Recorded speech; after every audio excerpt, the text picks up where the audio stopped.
Hello, hello, bienvenue sur ma chaîne YouTube, je suis Désirée. Ici, on parle de toute la procédure Campus France en long et en large. Dans cette vidéo, on va répondre à la question « Que faire lorsque le garant financier n'est pas solvable ?» Alors, si tu veux savoir plus, regarde cette vidéo jusqu'à la fin, abonne-toi et laisse des pouces like.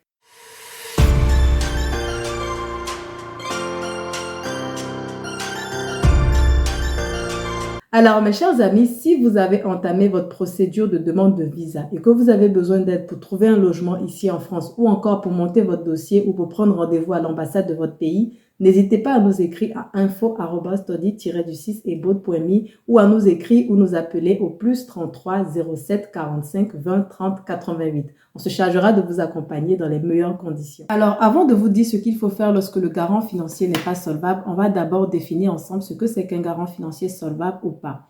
Alors, un garant financier solvable, c'est une personne qui se prête garant pour vous et qui a un salaire, une rémunération de 3 fois 615 € par mois. C'est-à-dire au fait que cette personne-là touche 1 845 € par mois comme salaire, ce qui équivaut à 1 200 000 francs CFA environ. Voilà. Donc, au fait, si votre garant, si la personne qui veut se prêter garant pour vous a un salaire qui équivaut à 3 fois les 615 €, ça veut dire au fait que cette personne-là est solvable. Vous savez que pour venir étudier en France, l'ambassade de France dans votre pays vous demandera d'avoir minimum 615 € pour votre vie en France, comme argent de poche, pour votre loyer, etc. Donc, au fait, si quelqu'un veut se prêter garant pour vous, il convient que cette personne-là ait 3 fois cette somme-là. Parce qu'on se dit au fait que si elle a 3 fois la somme, elle peut se prendre en charge elle-même, prendre en charge sa famille et vous prendre en charge. Donc, c'est un quota au fait imposé par la France, imposé au fait. Donc, il faut que cette personne-là ait 3 fois cette somme-là. Une fois qu'elle a cette somme-là, elle a 615 € fois 3, ça veut dire qu'elle est solvable. Si le garant n'a pas ce salaire-là, mensuellement, ça veut dire qu'il n'est pas solvable et que vous devrez chercher un deuxième garant, un troisième garant, etc. Alors, pour parler des solutions, de ce qu'il faut faire lorsque le garant financier n'est pas solvable, on va parler de deux cas. Il y a le premier cas, c'est celui qui est hébergé en France, c'est-à-dire que son loyer lui coûte 0 €. Et il y a celui qui va louer son logement, louer son studio, etc. Donc, il va devoir payer une certaine somme. Alors, on va s'attarder sur le premier cas, ensuite le deuxième. Le premier cas, tu es hébergé. Vous savez que pour venir en France, on vous demande d'avoir 615 € par mois, ce qui équivaut à 7 380 € l'année. Et au fait, les gens arrondissent à 5 millions de francs parce que ça fait 4 800 et quelques francs CFA. Donc, on te dit d'avoir un compte bloqué de 5 millions ou d'avoir un garant qui te prend en charge au fait et qui est solvable, qui a 3 fois 615 € mensuels. Bon, on va parler un peu de chiffres. Pour ceux qui ne sont pas mathématiciens, prenez une feuille et notez parce que bon, là, on parle de garant financier, on parle d'argent. Du coup, si tu es hébergé, tu dois fournir la moitié de tout. Je t'explique. Quand je dis la moitié de tout, c'est-à-dire au lieu de 7 380 € pour un compte bloqué, tu fournis 3 690 €, ce qui fait 2 400 000 francs CFA. Voilà.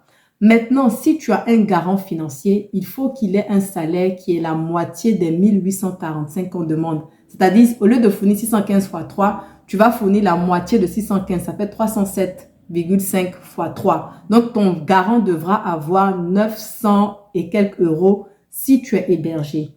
Mais attention, ici en France, au fait, lorsque tu as un job étudiant, tu peux avoir 900 € comme salaire. Ne prenez pas un étudiant qui a un job étudiant, même si c'est un CDI, pour être votre garant, s'il vous plaît. Parce qu'on va dire il est étudiant et c'est lui qui prend en charge un autre étudiant. Non, prenez une personne qui n'est plus étudiante, qui a un travail, qui a quand même cette somme-là pour être votre garant financier. Ou encore, vous prenez un compte bloqué où vous mettez les 3 690 €, ça fait 2 400 000 sur le compte bloqué.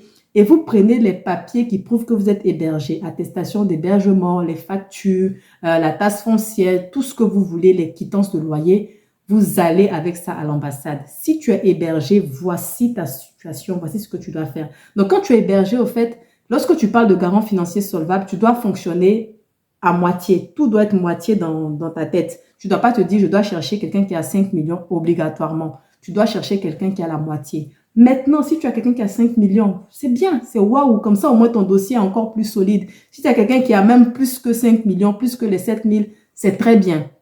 Mais si tu as la moitié et que tu es hébergé, il n'y a pas de souci. L'ambassade ne va pas te créer des problèmes parce qu'ils vont se dire au fait qu'il a au moins un endroit où dormir. Il faut la moitié de la somme pour payer, par exemple, son transport, pour payer ses livres à l'école ou bien ses petites dépenses personnelles. Parce que quand tu es hébergé, on considère que tu vas manger chez la personne. Donc, ta nourriture est gratuite, ton loyer est gratuit, c'est seulement le transport, les petites choses.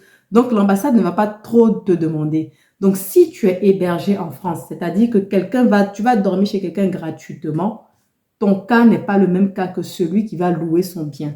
Donc, j'espère que vous avez compris pour celui qui est hébergé. On va maintenant parler du deuxième cas, celui qui va louer son logement en France, qui va payer un loyer. Lorsque tu es dans cette condition-là, au fait, tu es obligé de fournir la totalité de la somme que te demande l'ambassade, c'est-à-dire les 7 380 € dans un compte bloqué, ou encore tu as un garant financier qui a 3 fois 615 € mensuels, c'est-à-dire 1845 € comme salaire. Donc, si ce n'est pas le cas, si tu vois que ton garant n'a pas cette somme-là pour faire un compte bloqué, il n'a même pas un salaire qui équivaut à ça, qu'est-ce qu'il faut faire? Attention, on va faire un peu de mathématiques. Donc, si vous n'êtes pas très mathématique, écoutez plusieurs fois. Je vais aller doucement. Je vous conseille ici sur cette chaîne d'avoir maximum 3 garants financiers, pas plus. Parce que quand c'est plus de 3 garants, franchement, ça devient trop de paparazzi, trop de choses. Donc, maximum 3 garants. On te demande que ton garant ait 1845 €, 615 fois 3. Il n'a pas ça. Ce que tu vas faire, au fait, 1845, ça fait 1 200 000. Donc, on va procéder en francs CFA. Tu prends les 1 200 000 là, tu divises par 3 parce que je te dis d'avoir 3 garants. Ça fait 400 000 francs CFA. Tu vas chercher un premier garant qui a un salaire de 400 000 francs CFA. Si c'est bon, tu prends ses papiers, tu gardes. Tu vas chercher un deuxième garant qui a 400 000 francs CFA. Tu prends ses papiers, tu gardes. Tu cherches un troisième qui a 400 000 francs CFA. Tu prends, tu mets. Ça fait 3 garants. Les 3, quand on additionne, ça fait 1 200 000 francs. Tu as 3 garants qui sont maintenant solvables. Tu prends leur papier, tu vas à l'ambassade. Ça, c'est la première combinaison. Tu cherches 3 garants. Ou encore, si tu veux, tu cherches 2 garants. C'est-à-dire, tu divises 1 200 000 francs par 2. Tu cherches un garant qui a 600 000 francs CFA comme salaire, un second qui a 600 000 francs CFA comme salaire. Tu as seulement 2 garants. Tu prends leur papier, tu vas à l'ambassade.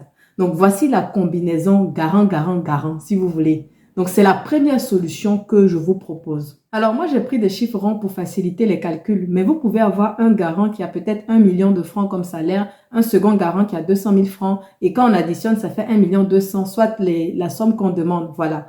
Donc, vous pouvez faire les combinaisons que vous voulez, du moment où, au fait, ça atteint les 1 200 000 francs qu'on vous demande d'avoir. Donc, 3 garants, peut-être il y a un qui a 100 000, vous additionnez les 3, ça fait 1 200 000. Vous prenez 2 garants, vous additionnez les 2, ça fait 1 200 000. Peu importe, du moment où la somme arrive ce qu'on demande ou plus, mais pas moins. Voilà. Alors, la deuxième solution que je veux vous proposer lorsque vous louez votre logement ou même lorsque vous êtes hébergé, c'est aussi une solution qui passe pour tout le monde.